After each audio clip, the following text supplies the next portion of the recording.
Stream. My name is Brian Craig, and this is where MAGA comes to talk. Welcome, one and all. And we're going to start the show in just a minute, taking live calls.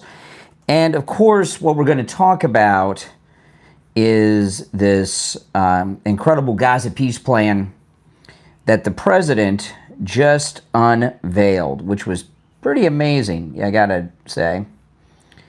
And I'm going to go through the plan. We're going to take your calls and talk about all of it. Welcome. If you're new, this is where MAGA comes to talk. Make sure that you subscribe, all right? Now, if you want to see all the audio and video I play, see the articles, everything, you're going to want to go to my main live stream, which I'm going to link right now in the description. All right, so if you go to the description of the video, you'll see the main stream right there. You can click that. It'll take you right there.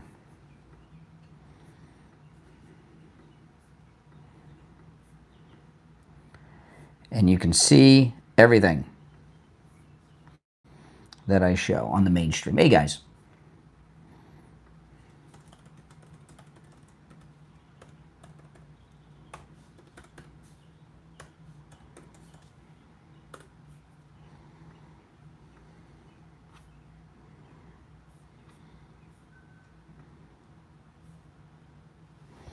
All right.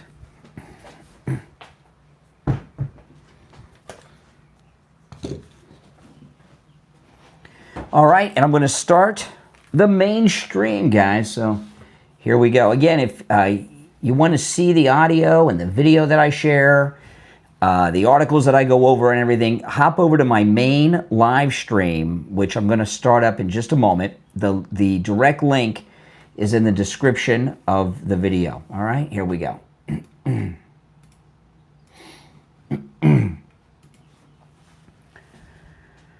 Welcome to the program, everyone. My name is Brian Craig, and this is where MAGA comes to talk. Thanks, everyone, for tuning in. All right, so President Trump released this Gaza peace plan. I'm going to go over it, and we're going to talk about it. And it's about time. You know, these wars that are going on, they're just endless. I mean, the world was just totally erupting in war when our autopin president, Joe Biden, was in power. And he left these big messes that Trump has to clean up. And what President Trump has been trying to do is save lives. And I'm going to go over the details of this Gaza peace plan. I think it's 21-point peace plan. It's a long one, and it's a good deal for the Palestinians. It's a very good deal. And there's a couple of questions about this, and I'll go through the deal and take your calls. Are certainly welcome.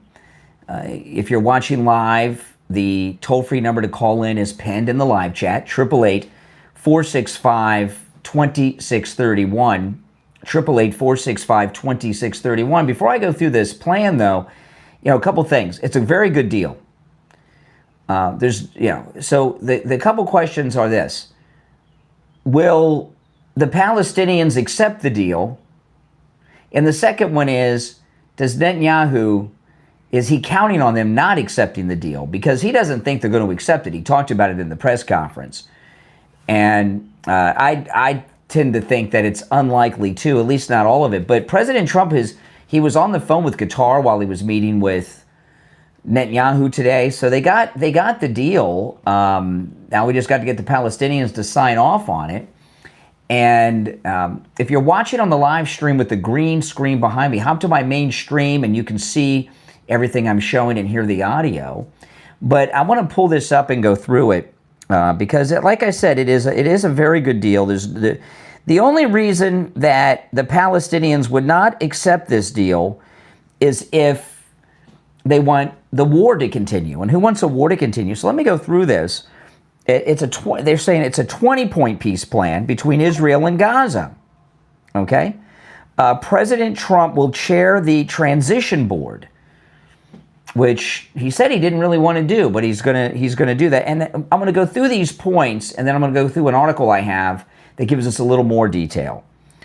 Here are the main points.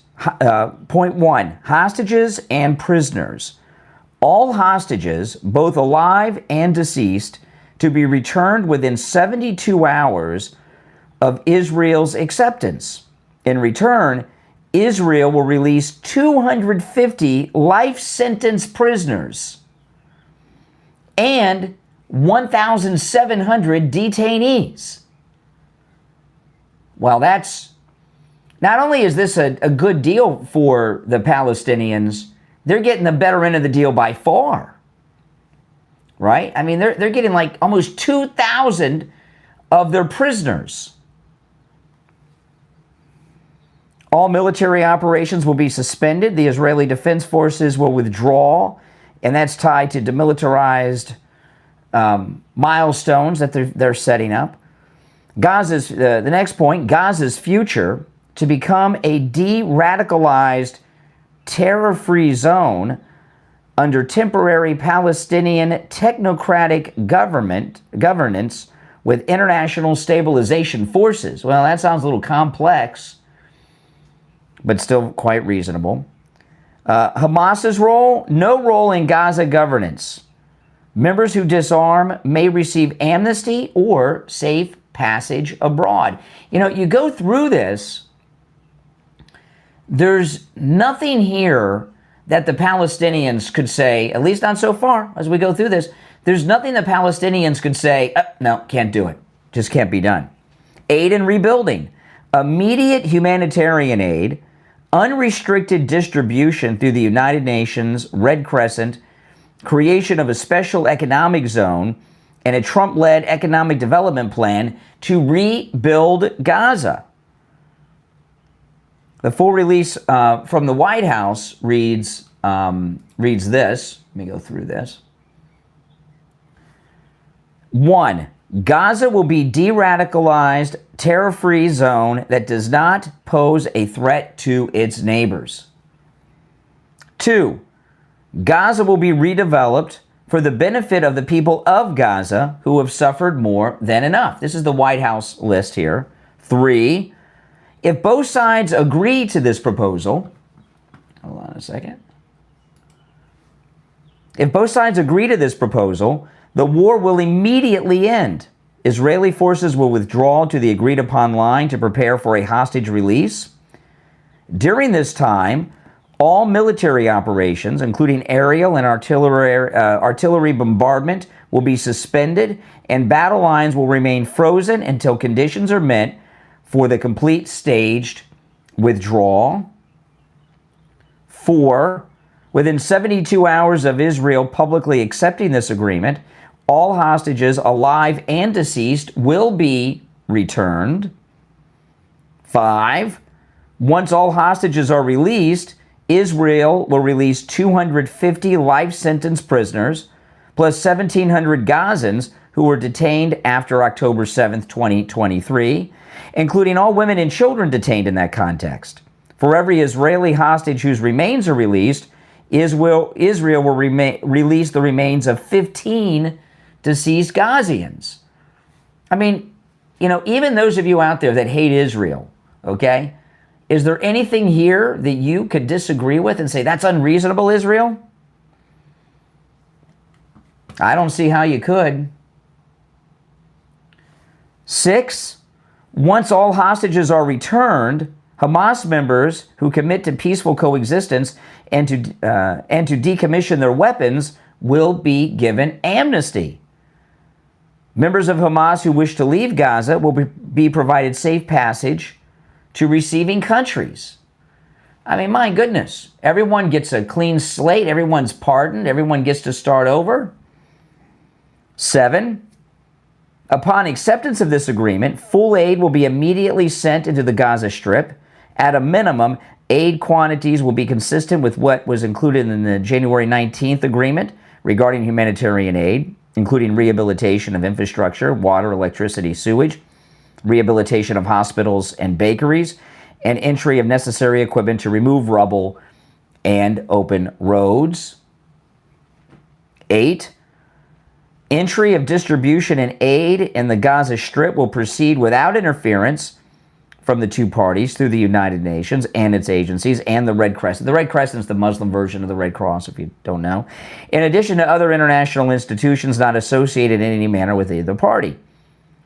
Opening the Rafah crossing in both directions will be subject to the same mechanism.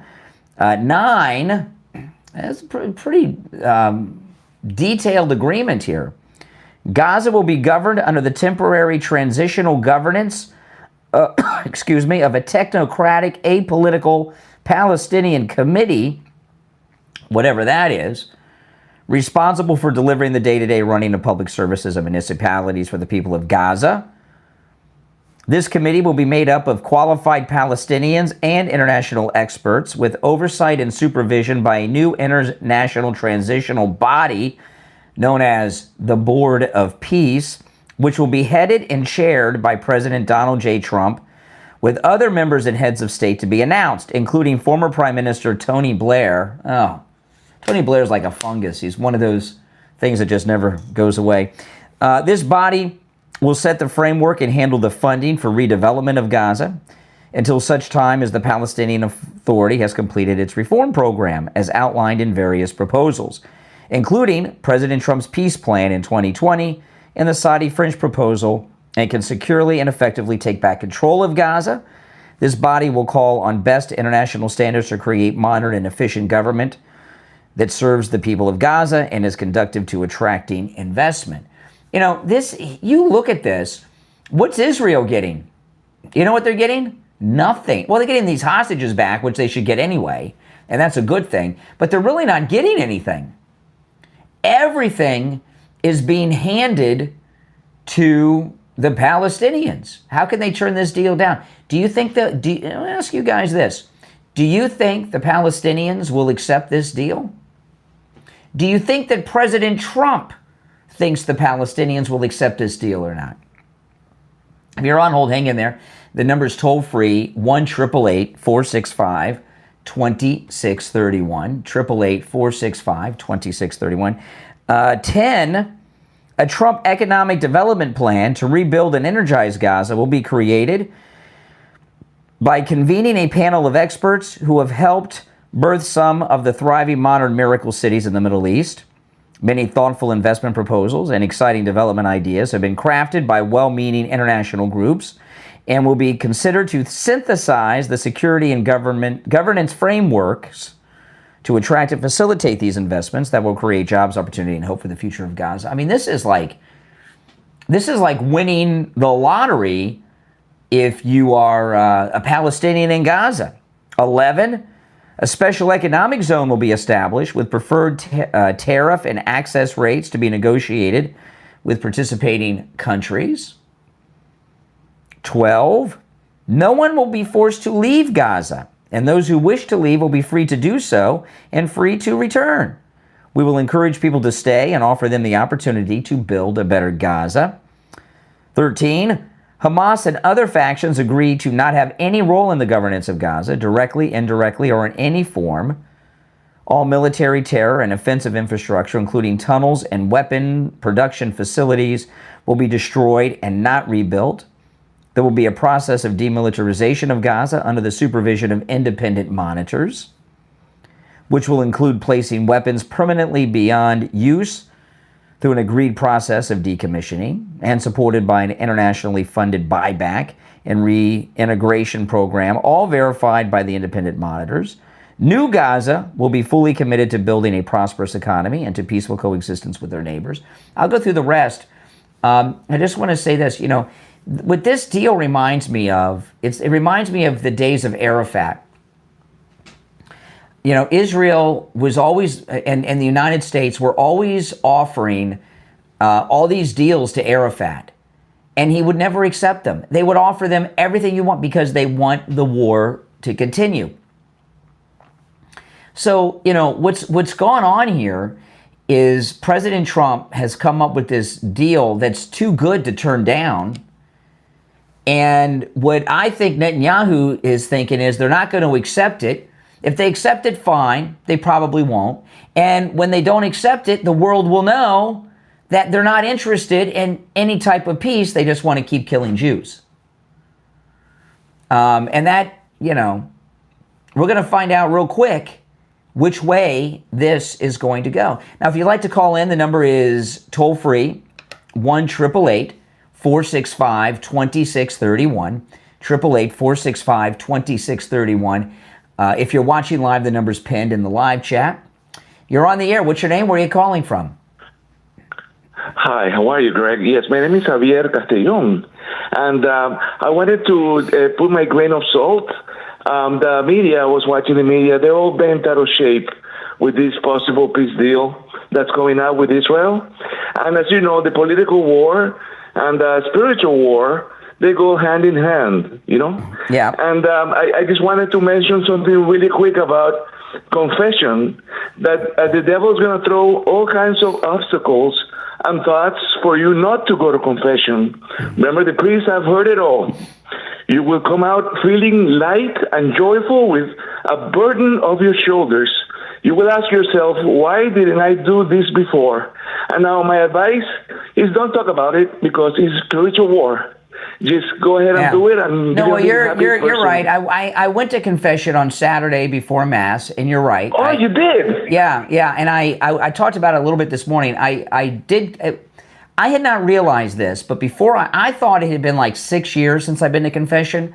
My wife told me it was like 10 or 15 years, which I had not realized. Wow, I had not realized. So I went and I didn't stay behind the screen. I sat down in the chair in front of the priest and did it like face to face, which I've never done before. And that was actually better. I like that better. Beautiful. You know, my whole family has been praying for you. Thank you. I put everybody to pray for you, and you know, I'm very happy about that. I'm glad you took the plunge, so to speak. Yeah, and I felt great afterward too. Right now. And I felt great when I walked out. Yeah, it was awesome. All right, man. I'll tell you what my penance was. I had to do 3 Hail Marys and 3 Our Fathers. The injection didn't hurt as much, huh? No. So I don't know. I don't know if that's more than normal or not, but I guess after 15 years, is that normal? Is that like the normal, or is that heavy penance? I don't know. No. That's pretty much pretty common. It depends on the circumstances, and it's all about having you back. Welcome back. All right, welcome back to the church. Absolutely. All right, thanks for the call. Yeah, and I did that before the Mass started. So there you go.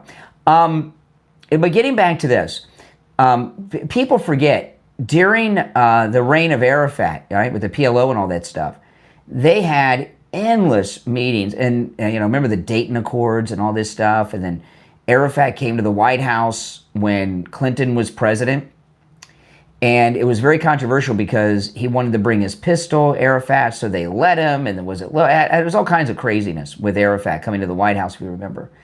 And no matter what they offer them everything, deals like this, and they would turn it down every time, would show that they didn't want peace. And it's really a sad thing. I mean, what is this all about, really, right? And it's a coin toss. What happens with this one, right? We don't really know. But I do know this. There's a major rise of anti-Semitism in this country. Now, when I finish with this, today, when I got off the air, you know how these leftists keep citing this study that 86% of the political violence comes from the right? I read that this morning when I got off the air. I looked it up, and I'm going to talk about that coming up in a bit, okay? That study that the one that Pam Bondi took off the Department of Justice website, which was the appropriate thing to do, take it down. I did read it. It's like reading directions to put together IKEA furniture, right? It's pretty dry and boring, but I did read through it today, and I'll give you my thoughts on it in just a bit. Now, if you're on hold, hang in there. Let me get back though to this. When we're done with this, I'll get into that. Okay, this is a 20-point plan. We're on 14. This is the White House breakdown of the peace plan that President Trump is brokering between the Palestinians and Israel. 14, a guarantee will be provided by regional partners to ensure that Hamas and the factions comply with their obligations and that the new Gaza possesses no threat to its neighbors or its people. 15, the United States will work with Arab and international partners to develop a temporary international stabilization force to immediately deploy to Gaza.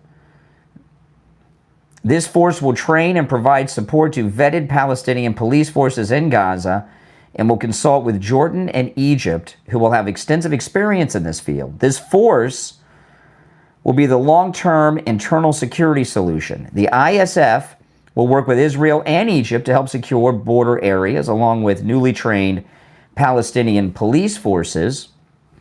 It is critical to prevent munitions from entering Gaza and to facilitate the rapid and secure flow of goods to rebuild and revitalize Gaza. A deconfliction, I've never seen that word before, mechanism will be agreed upon by the parties. Now, this is, this deal is, it sounds almost too good to work, right? It also kind of reminds me a little bit of when Iraq fell. 16, Israel will not occupy or annex Gaza.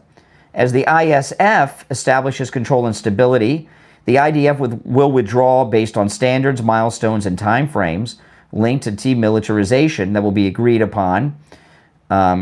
17, in the event Hamas delays or rejects this proposal, the above, including the scaled-up aid operation, will proceed in terror-free areas, handed over from the IDF to the ISF. So this is interesting. So if Hamas doesn't agree in the areas where they're not, they're going to put it in place.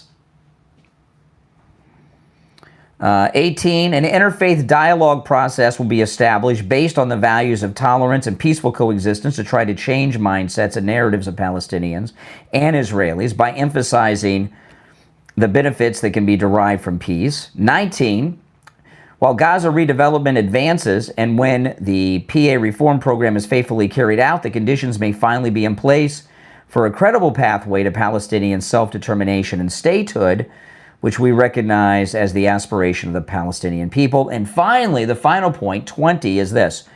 The United States will establish a dialogue between Israel and the Palestinians to agree on a political horizon for peaceful and prosperous coexistence. Well, it sounds like, you know, what is that saying? Rainbows and gumdrop dreams or whatever it is. I mean, it's a deal that the Palestinians get everything. They get everything you could imagine, other than they can't kill, they have to stop killing Jews. That's, you know, that's, but other than that, they get everything you could imagine, dream of, ask for, or even imagine. And in Israel, they get the hostages back and the bodies of the dead hostages, which they should get anyway. But, you know, Israel's really not getting that much. It's a really one-sided deal when it comes to this. So you've got to really ask yourself, will the Palestinians accept this? And I imagine some might and some might not. I mean, they're going to have a lot of division because, you know, the hatred is ingrained in the Palestinian people against the Jews, and they just don't want to have peace. Hold on a second here. I'm getting a bunch of messages. Let me see what's going on here. Hold on a second.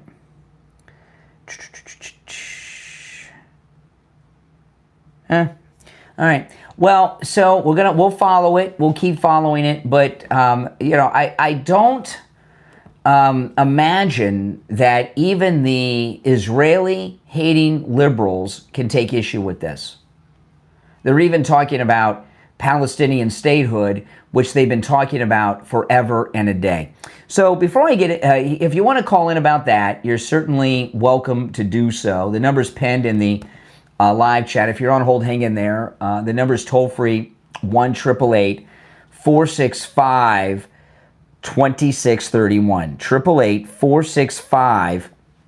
888-465-2631. So, with all of this left-wing political violence that's been going on, the left have this knee-jerk thing they keep going to. There's this report that was pulled off of the Department of Justice website that shows that 83 or 86%, whichever one. It was either 83 or 86%, but that the majority of the political violence is coming from the right, not the left. And you hear them cite this. When I got off the air this morning, I pulled that report up and I read through it. It is one of the driest things I have ever read in my life, but I did go through it this morning. And it was the right thing to do to pull that report off, because it is such BS, okay? It is such BS. And what's BS about it, it's what they classify as right-wing. And they classify white supremacist, neo-Nazis, the KKK, these lunatic sovereign citizens who are completely insane.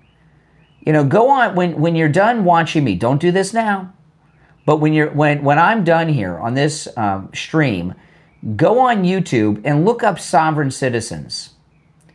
Okay? You ever see these guys? You'll see a lot of videos. These sovereign citizens are insane. They don't have driver's licenses or license plates on their car. And they'll get pulled over by the police, right? And they won't roll their windows down. They'll say they're a sovereign citizen, and then they have this line, this same line they all give. It's a variation of this, but it's basically the same thing. I'm a sovereign citizen involved in commerce, and I have no need to have a driver's license or identify myself. You've seen this? They are lunatics, sovereign citizens. And if you're a sovereign citizen listening to me, you know, you're welcome to call, but they're so crazy. I mean, they're nuts. But so anyway, in this report that they keep talking about, they classify sovereign citizens, white supremacists, neo-Nazis, and the Ku Klux Klan as right-wingers, as conservatives, okay? They have, and some of these instances have been mentioned by these brain-dead callers that have called me. As an example, they classify Tim McVeigh, and then this report is the Oklahoma City bombing. Tim McVeigh and Terry Nichols, they have them classified as right-wing Republicans. They were anti-government. Tim McVeigh was in the KKK, all right? The KKK are not Republicans. They're not MAGA. They have this one guy that shot up a Walmart that was a white supremacist. And by the way, Tim McVeigh, how many died at the Oklahoma Governmental Center? Was it 167? So they have over 500 deaths that they attribute to right-wing political violence. 167 of them are from the Oklahoma City bombing.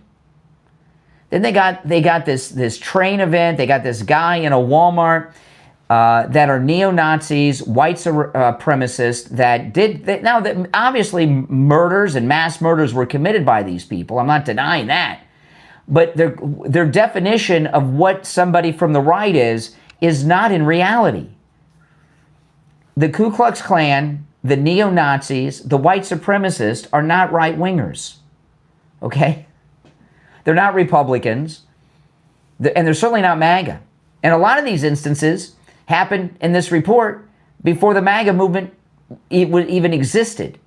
So that report that they keep, whether it's, I can't remember if it's 83 or 86%, 86%, 83% of political violence is right-wing. No, it is not. No, it is not. Now, one thing they do include in that report is, and I'll give them this, to not be argumentative, although I don't fully agree with it either, but there was a spree of abortion clinic violence in the 90s. They attribute that to right wing, but what was including, oh boy, what was the name of the Olympic bomber? The real Olympic bomber. The one that was blowing up abortion clinics. All those are instances of it that they have, that they connect. And I'll credit them that one because it's a pro-life guy, but those aren't Republicans either. And they're certainly not MAGA, since all those incidents happened before the MAGA movement. But their definition of what a conservative is not accurate. Klansmen, white supremacists, neo-Nazis, sovereign citizens, these are not Republicans, and they're not MAGA. So that report that they're trotting around and bragging about is nonsense and a bunch of lies. And that's that. I mean, I went through it this morning. It is the most dry. You guys can Google it and read it yourself. And the incidents that they cite, look those individual incidents up outside of this phony baloney report, and you'll see that what I'm telling you is the truth. You're on the air. What's your name? Where are you calling from? Hey, Brian, it's Sean from Massachusetts. Hey, Sean. Well, I'm listening to it's unbelievable you just mentioned what you did because I was regarding what just happened in Michigan. Of course, the media, the left-wing media is saying that this man was MAGA. Of course, the first thing they do, and then they bring up pictures of him when they say, oh, look, he's wearing a Trump shirt. But if you look closely at the shirt, it says, Make America Cry Again, which is a smock shirt. And if you look at that shirt where it's found, in all stores you can find all kinds of, making fun of us. Just the whole store. So it's interesting you say that because let me pull it up because this is this is everywhere. Let me see if I can pull up that shirt. It says "Make America Cry Again." Yeah. Okay, I'll have to find it. I was just looking. I didn't blow it up that well. Yeah, go ahead. Yep. Yeah, go. Oh, I'm sorry. They also said another the picture of a sign, a stop sign, and it had a Trump Vance sign next to it, and it's interpreted really as stop Trump Vance. And of course, that one was actually a Pence sign. I saw that one. That was a stop Pence and Trump sign. It was stop Trump and Pence sign. Stop Trump and Pence. It was from the first. It was from the first and second campaign. I got some bad information. Okay, on that I'm trying. It's so crazy. Now I can't find the picture. Can you believe this? I can't find the picture of him in that T-shirt now. I was just looking at it right before the live stream. I was on a YouTube video, and I found that someone talking about that, and he was just making an observation. I was gonna, it's so funny that I was just looking at that, and maybe that's why it's hard to find is because. Let me see. I'll look for it during the break. Yeah, no, that's fine. Yeah, it'll come up, and they, then they're trying to say, they're trying to put a political label to him. Well, what's more of a even regardless of what he was, if this was religious hate, he had hatred towards Mormons, and he was documented as talking about that, and so now you can separate that. Even if you were for Trump, which I don't think he did. I think that, just because he was a veteran, so not all veterans support Republicans. And, of course, they were trying to make that narrative very quickly on the get-go because that's what they do. Just like what you were saying earlier about, the list of people that are this and that. And like you said, a lot of these were even before MAGA came. It's absolutely crazy. I just pulled it up while we're talking. I'm going to pull it up on YouTube.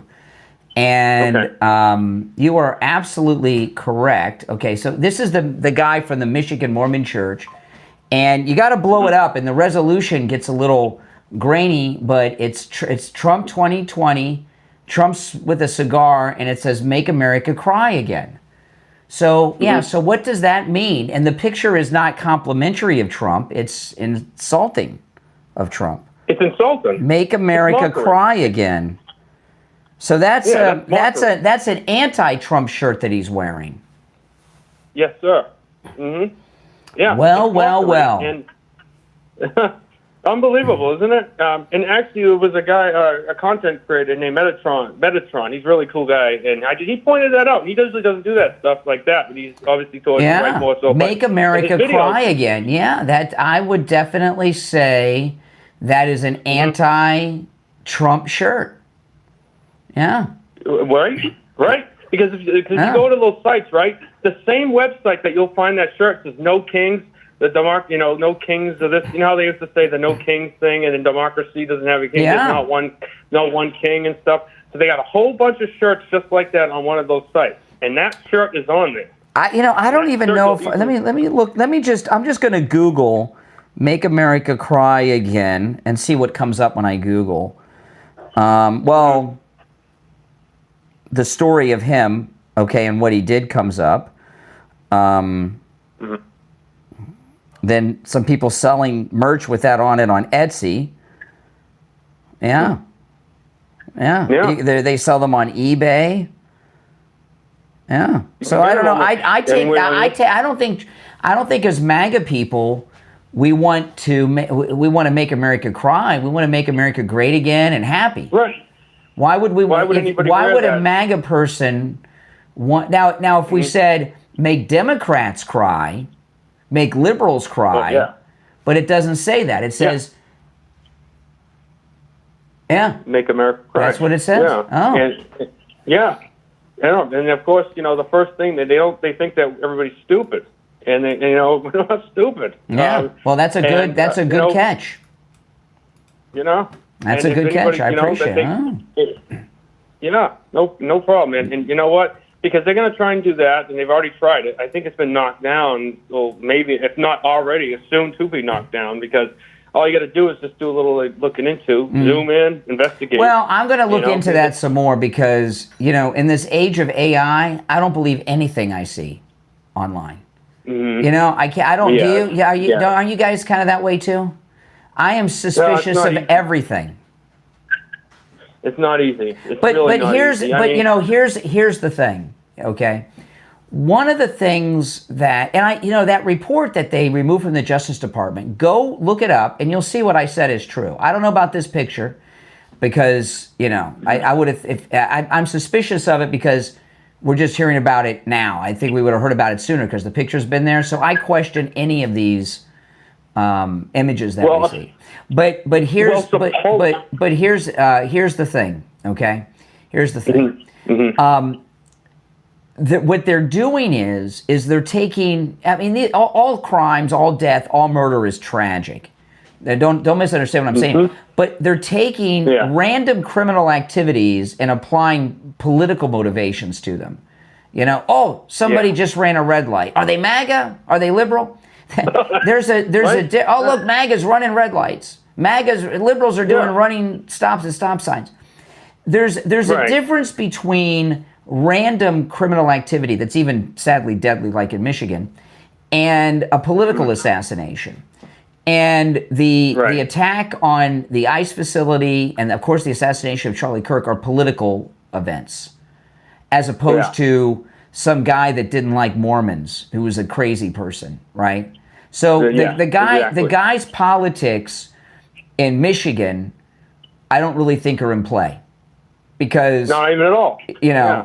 Regardless of what happens, it's not really in play. His lunacy over Mormons is in play, but you can't start going around to every crime out there and try and that's something that most of the people in the country are conservative. President Trump won; he won all the battleground states. So most of the people in the country are conservative. So if you start doing that, I mean, come on, you know what I mean?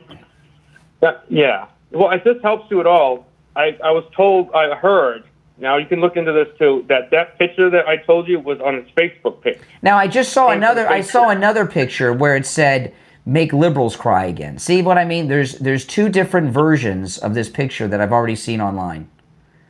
See, that's why you can't trust any of this. You can't trust any of it. There's two versions of the picture. I've seen one where it says, make liberals cry, and another one says, make America cry. There's two versions of it. There was this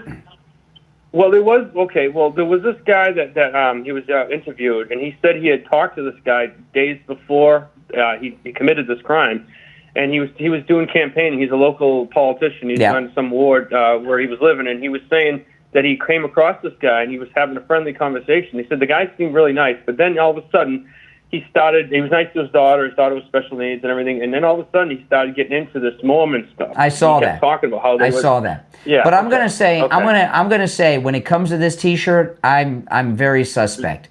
I've already seen two pictures. Okay. One says "Make America Cry Again." One says "Make Liberals Cry." So which is it? And does it? We don't really. Yeah, exactly. All right. Appreciate the call. All right. And I want to remind everybody that the program is, of course, all of my extra content is brought to you by Mike Lindell at MyPillow And it's so important for you guys to go to mypillow.com and use my promo code Kane at checkout and let Mike Lindell know that his support is money well spent, because he's sponsoring all this expansion I've done, the extension of the 4-hour show in the mornings, where the show goes nonstop, right? During the radio breaks, I'm continuing with the program.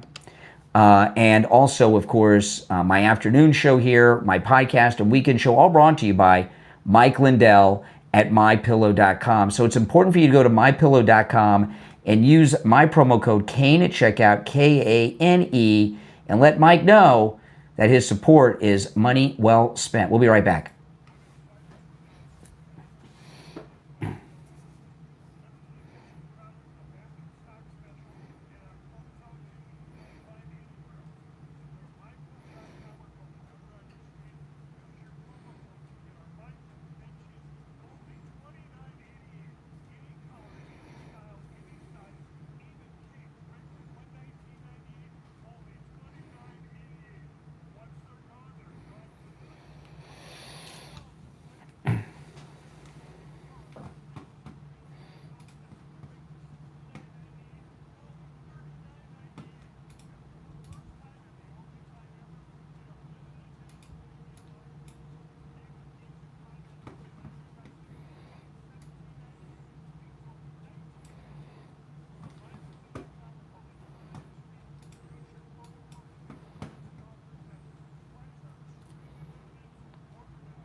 Yeah, I just want to go back to that, because I was looking while I was talking to the last caller.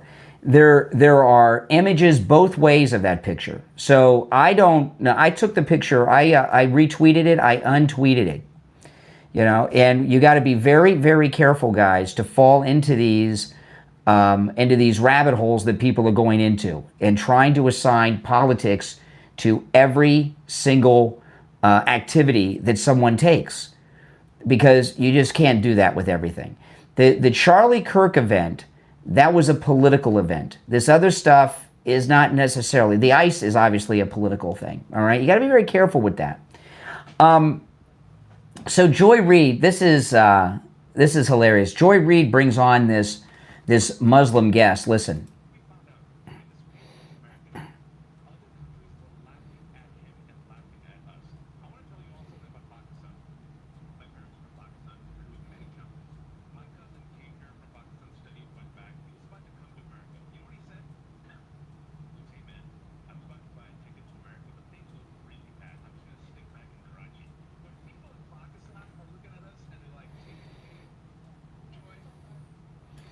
Okay, now this is, so that's good. So Joy Reid and this lunatic guest actually think it's going to turn people against Trump, that we're hearing about Pakistanis are not wanting to come to the United States because of Trump and our policies. I think that's a fine thing. Okay, that's a good thing. This guy, Joy Reid, she's helping Trump there. These people, they just don't get it. Those of you on hold, hang on. I'll get to some calls in a little bit. But this second term of Trump has been nothing short of amazing, right? Everything's going really perfectly, right? I mean, it really is. We're about to break the Democrats on this government shutdown business. This peace plan in Gaza is an incredible offer. If the Palestinians don't accept it, they're in big trouble, because there's going to be serious consequences if they don't. And they gave the Palestinians in Gaza the best offer that's ever been made to anyone. I mean, it's like they've won the lottery. Things policy-wise are going spectacular, and there's no reason for an American not to be excited and very happy at everything that's going on in the country. Now, if you are an illegal, probably not a good time. If you're a drug trafficker, it's not a good time.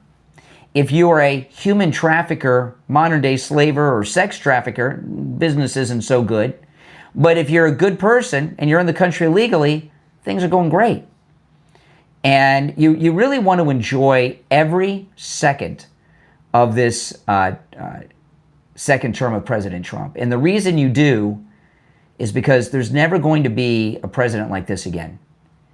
There just never is going to be one. You know, Trump runs in 2028 and gets, you know, and we make changes and he's president again. That'll be great. There'll never be another Trump. I mean, to me, it looked like today, I think we're pretty solid that the second MAGA president is going to be J.D. Vance. He's doing a very good job.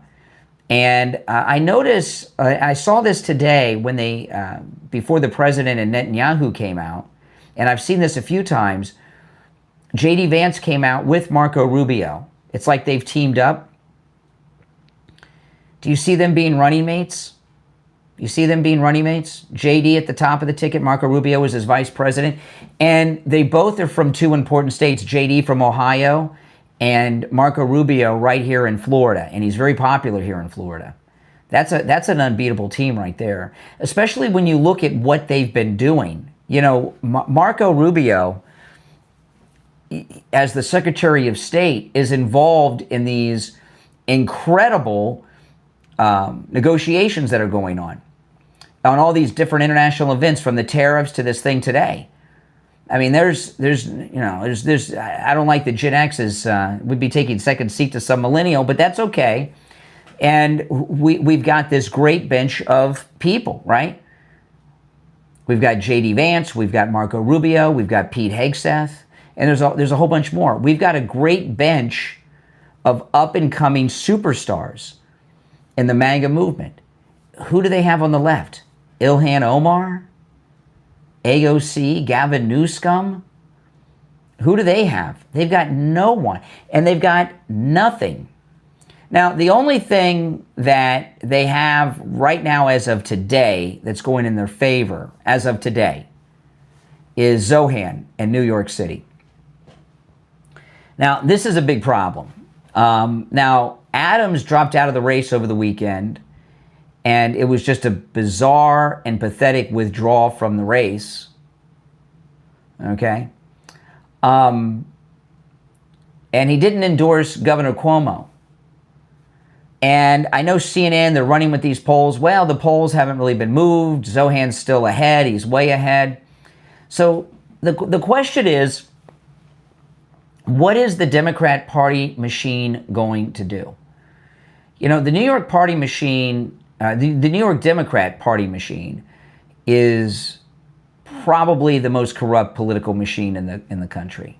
And they're very entrenched, more so than even in Chicago, okay? Because there's more on the line in New York City than in Chicago. There's always a lot on the line in Chicago, but New York City is a more important city, right? It's like the hub of the whole country, hub of the world, and of the economy. Are the party boss, because, you know, Zohan, remember, in this race, it's a three-man race, right? Curtis Sliwa, who's a clown. I mean, I liked him when I was a kid, but, you know, come on. So it's between Cuomo and Zohan. Zohan's the Democrat nominee for mayor. Governor Cuomo's running as an independent.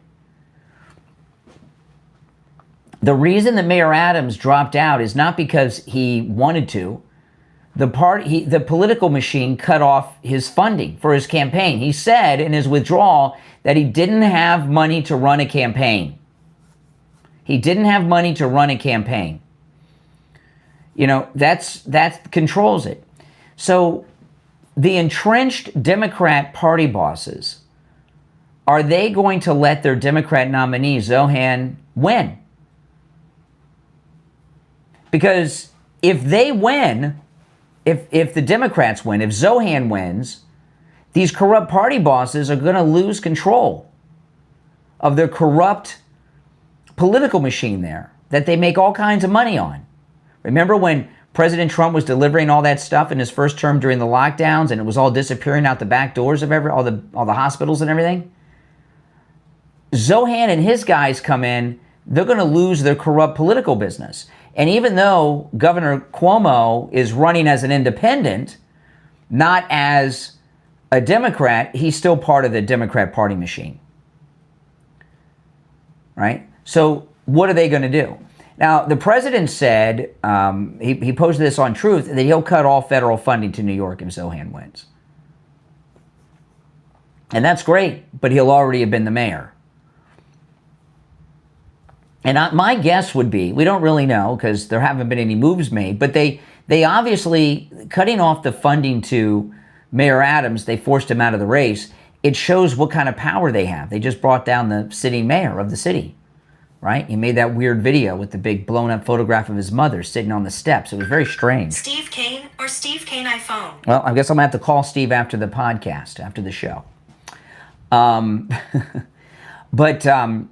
It shows you the tremendous power that the political machine have, and they can still use it. Now, Zohan doesn't need their money, right? You know, he's got his own connections through his mother and the Muslim connections and all that. That's true. But what he does need is the Democrat machine on election day. Zohan won the primary because no one was watching. No one was paying attention, and he got lucky. Okay? He got lucky. Because no one was paying attention, he walked into a victory that he otherwise would not have had. Now, when everyone's watching and the political machine is there, will the political machine let their people vote for the Democrat or make them vote for the independent, Governor Cuomo? It's tough to say. You know, the one thing Zohan has going for him is the young voters hate Israel. And he's very, very big on the hate Israel train. And he very well could rally a huge block of voters just on that alone. But that party machine during a general election with a high voter turnout can flip everything. And I just find it hard to believe that that political machine is going to risk losing the corrupt business. They're an organized criminal operation in New York, okay? They're a mob of sorts. And they're not going to let some new kid come in with all of his Muslim backers and take over their corrupt business. They know that with Governor Cuomo, their corruption in New York City, that whole corrupt machine they have will still be in place. Do you guys agree with that or not? I'd like to hear your thoughts on that at 1-888-465-2631. Now, Rosie O'Donnell dropped a new video. She was talking about her Trump derangement syndrome and her therapist. Listen.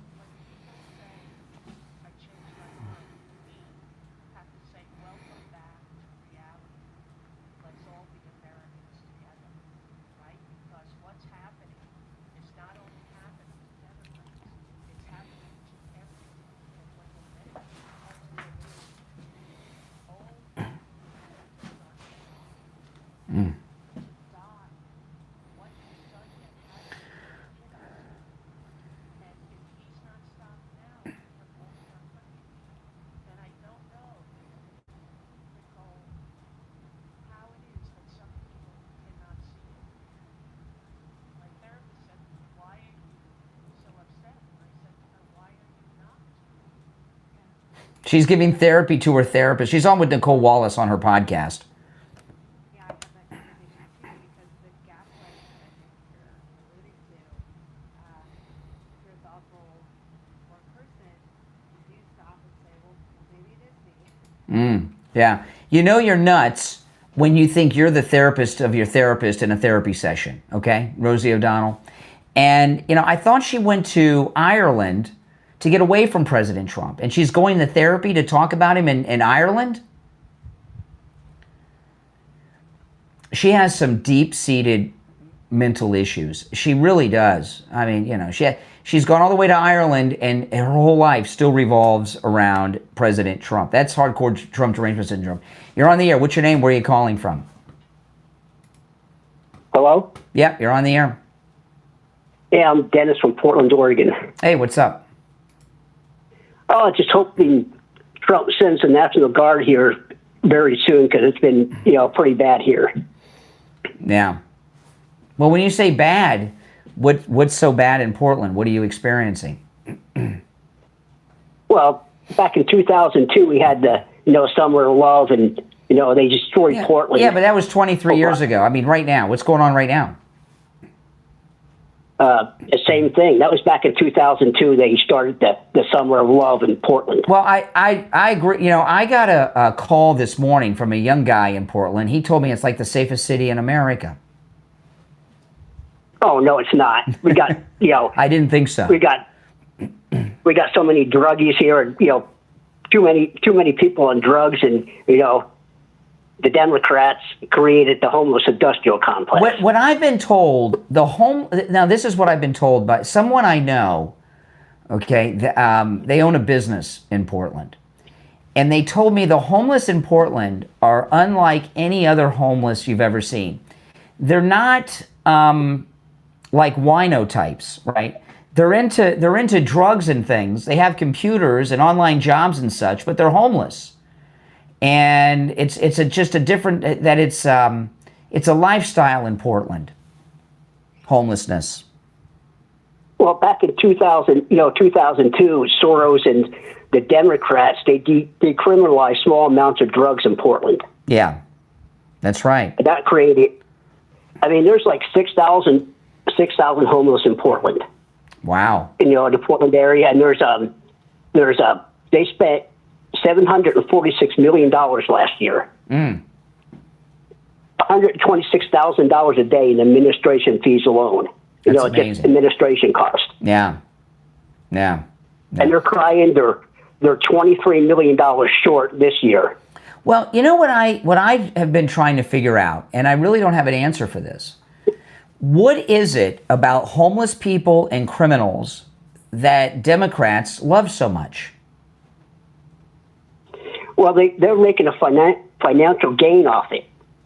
Portland has over 600 empty jail beds. They won't fund the jail beds, but they want to make temporary sleeping shelters for 12 hours a night.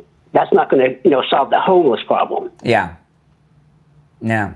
It's basically you build you say it. It's a way for them to steal money, government money. It's local government corruption stealing the money that's supposed to be spent on helping these things, and they just steal the money, is what you're saying. Yeah, we got one of the worst governors in Oregon history, Tent City Tina. Yeah. She's all for it. Most of the homeless problem, the nonprofits are dealing with are unionized. I don't know what, because you have different weather than we have in Florida. We used to have a big homeless problem in Fort Lauderdale, Florida, years ago. Fort Lauderdale still may, but they used to have this really bad homeless problem, and they set up a tent city in downtown Fort Lauderdale. And it wasn't just very dangerous. When you drove by, you could smell it. Now, again, we got the heat and humidity in Florida. I don't know what your weather's like in Portland, but it's a smell like you can't forget. It's kind of like you ever go to a working farm. Farms have smells. These homeless tent cities, it's not the same smell. It's a different smell, but it's a smell like that you can almost taste. It's so bad, the smell. Do you know what I mean? Yeah, well, I live right next to, pretty close to a trail, and they get a lot of homeless there. But I haven't been downtown Portland in a couple months, just riding by on the bus, and, it's pretty bad. Yeah, well, hopefully Trump will get that cleaned up. Like I said, they have like 5,700 people in jobs, trying to help the homeless, and there's like 6,000 homeless. Mm-hmm. Yeah. Well, Trump's on the way. They already have feds on the scene in Portland. It's a done deal. They're dispatching the National Guard to protect the ICE facility. Yeah, back in 2002, they had the National Guard here, but all they did was cleaned up after Antifa and BML. Yeah, well, we got a different sheriff in town now. His name's Donald John Trump. All right, take care. Appreciate the call. So there's a lot of people, like that guy with the photo that called. There's people out there that are just making up conspiracies about everything. As an example, the assassination of Charlie Kirk, there's been a lot of anti-Semites that have been saying that Israel killed Charlie Kirk. And they killed Charlie Kirk, they say, because he was about to publicly denounce Israel and he was going to turn against Israel. Well, not only is that not true, we have proof of it. Look at this. This is in the New York Post right now. I did post this to my ex. Here's that line. Charlie Kirk wrote of his deep love for Israel in letter to Netanyahu about how to counter rising opposition to the Jewish state in the United States. I mean, this is, this is important, and they've got the letter in the New York Post. Let me pull this up. Let me read through this. Because this is, I don't think you're going to hear Candace Owens go through this. Assassinated conservative activist Charlie Kirk advised Israeli Prime Minister Benjamin Netanyahu how to counter anti-Israel sentiment among Gen Z and win the information war being waged against the Jewish state, according to a letter obtained by the New York Post. Charlie Kirk wrote to Netanyahu in the May 2nd missive that he was alarmed by anti-Israel and anti-Semitic trends hitting record levels on social media. Since one of his greatest joys as a Christian is advocating for Israel and forming alliances with Jews in the fight to protect Judeo-Christian civilization. My team and I have spent months analyzing these trends and debating ideas that could help you and your country push back against these disturbing developments, Charlie Kirk said in the letter to Netanyahu. And they have the entire letter in the article, which I did post. And it's even on his own letterhead from the desk of Charlie Kirk. I've never seen one of those before, so you can go to my ex and get that. It's amazing to me how people just instantly make crap up. And part of it is, I'll take it away from politics, because you guys, you're watching me on YouTube. How many times on YouTube have you fallen for a fake movie trailer, right? You'll say, oh, that looks like, they got this new movie with that actor, and it's a fake movie trailer. Sometimes it's a re-edit of other movies. Sometimes these days, it's AI. It happens all the time. And if you're a regular person who watches YouTube and you haven't fallen for a fake movie trailer, well, you either haven't watched a movie trailer or you just haven't been aware that it's a fake movie trailer. And so many things can instantaneously be manufactured out there, and false narratives are being put out there. And it's really disappointing to hear some of the crap that's put around, and it's very dangerous. Like that guy that called me about that T-shirt in the first segment of the show. This thing that this lie about Israel taking out Charlie Kirk, which is nonsense, because he was going to share his true feelings about Israel. Now we got this letter. I got 2 calls today. Someone was spreading this nonsense that Charlie Kirk wasn't killed by an assassin's bullet, but one of those Israel beeper bombs was in his microphone and detonated. I got 2 calls this morning. I heard that on this show. What do you think? And they and one of them is a semi-regular caller to the show, not some liberal idiot, and he fell for it. You got to be so careful today. And, it really burns me when people that are identifying as conservative, a lot of fake conservatives out there, a lot of fake MAGA out there, that they're running with these nonsense stories that are just not true.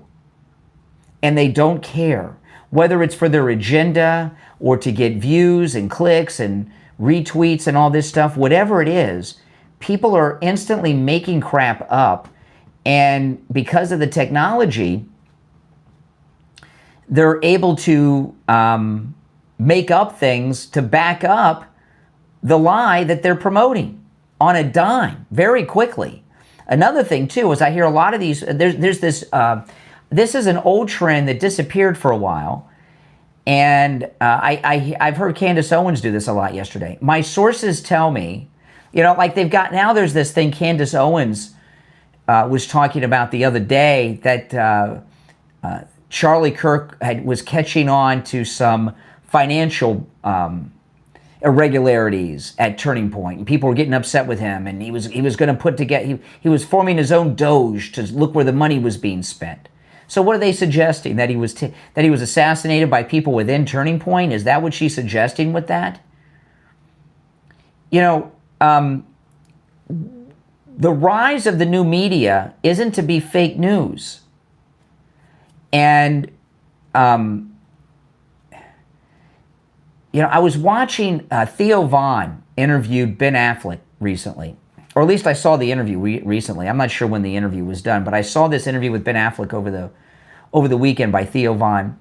And I never really paid much attention to him in an interview, Ben Affleck. It was the first time I heard him talk. And his voice is different than it is in the movies, I must say. He had a strange voice, his real voice. It just was different than I've heard in the movies.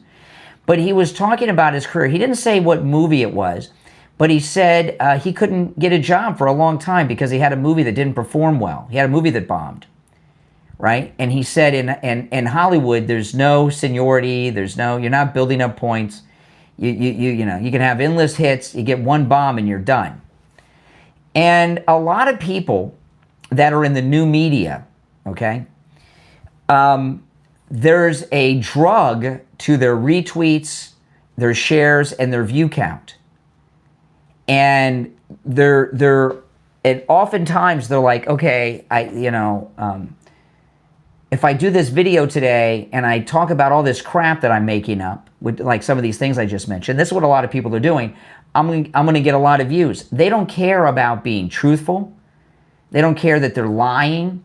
They don't care that they're manufacturing complete insane conspiracies. All they're caring about is the shares, the likes, and the view count. And it's some of it's ego, some of it's money, some of it's a drug, some of it is clout, right? If I don't get that many views on that video, I lose my clout. So, and sometimes in Candace Owens' case, it's a mix of a few things. One of it is complete insanity because she's nuts. But some of it, I think there's a lot of jealousy that she's not a part of Turning Point now. She knows that if she would have stayed and didn't go off on her own to Daily Wire and all that stuff, she'd be the face of Turning Point USA right now. And she probably feels that it's owed to her and she doesn't think she's crazy and saying stupid things, but she is, and she's angry that she's been cut out of the loop. So you have to be so careful.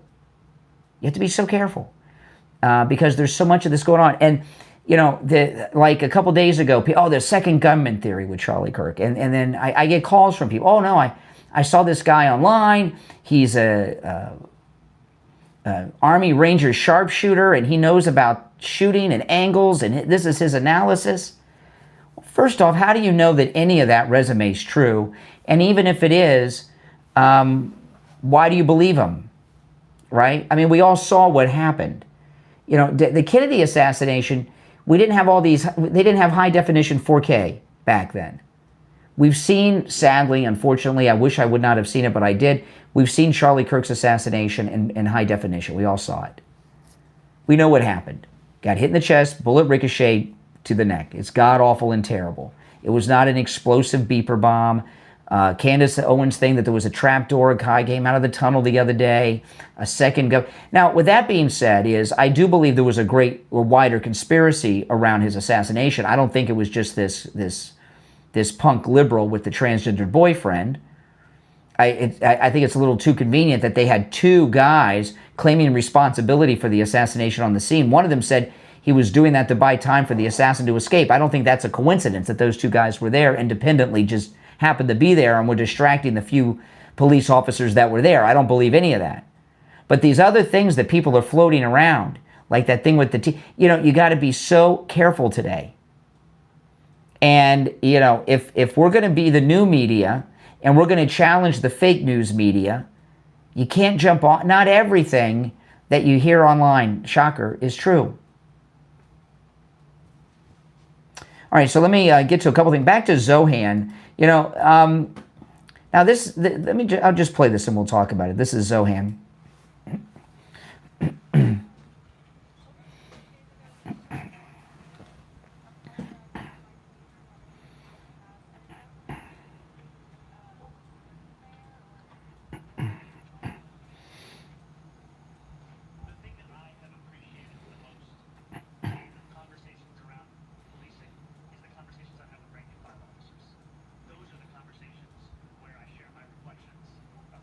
Where we are in this moment, where we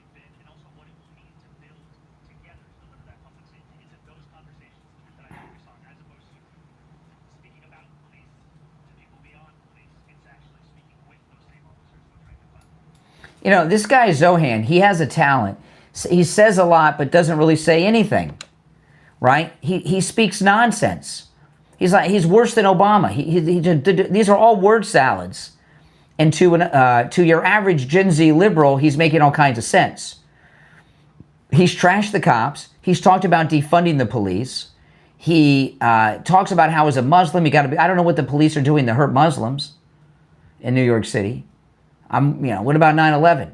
Which, by the way, there's some updates on that with him. Let me pull this up. Let me see, I got this article. I was going to talk about this tomorrow, but let me see if I have this still. Let me look for this article on Zohan. I was going to go over this tomorrow morning on the program. Maybe I don't have it queued up. Maybe I... let me see here. I might have to wait until tomorrow morning. I had an article on him that I wanted to share. Hold on, let me see if I got it here on my phone. Because this was, if I don't find it now, I'll go over it on the, okay, here it is. Let me pull this up on the screen. And I want to show you guys this article. And then just give you an example of what you're dealing with Zohan. Hold on. Oh, now I know why I'm not able to find it.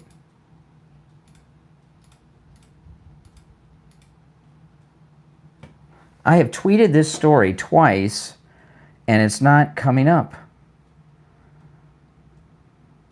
on my Twitter there. Hold on, let me see if I can get it to come up now. Okay. I feel like the X is doing what they did with the laptop. They don't want people to see the story. Okay, here it is. Okay, this is in the New York Post about Zohan. Mamdani refuses to denounce Hamas. He's running for mayor of New York City in the United States. Hamas is an Iranian-backed and funded terrorist organization that committed one of the most horrific acts ever, right, at the music festival, and he won't condemn them. They're an admitted terrorist organization, right? And we saw what they did at the music festival. I'm not going to read through the article. It's on my X. You guys can read through the whole thing on your own.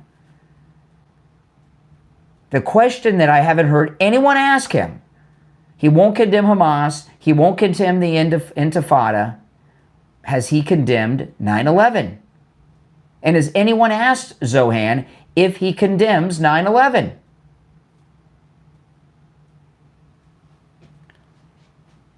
If you won't condemn the Intifada, which 9/11 was a part of, and you won't condemn Hamas, what makes you think he would? Condemning 9/11 is something you don't have to ask people typically, right? You just assume everyone condemns 9/11. But when you got a guy running for the mayor of New York City, and he's talking like Zohan does about Hamas and the Intifada, you cannot assume that he condemns 9/11. And I'm shocked that no one has asked him that point blank. Are they covering for him? Have they not thought of that? Do they just assume that he would condemn it? In fact, I think if you asked him about it, it might take him a second to even answer. I think he would think hard before he answered. You ask anybody else, hell yeah, I condemn 9/11. I don't think he'd be so quick to answer that question. And I think his answer would be a word salad like that means absolutely nothing. Okay, just got a notification on some news here that just broke. What is this? Breaking news. Shutdown meeting. Okay, the Democrats, as we've been speaking, we're meeting with President Trump. Shutdown meeting with Trump ends with GOP Democrats pointing fingers. Democrats, Republicans, and administration officials left a meeting at the White House pointing fingers at each other, no closer to averting a government shutdown at the end of Tuesday.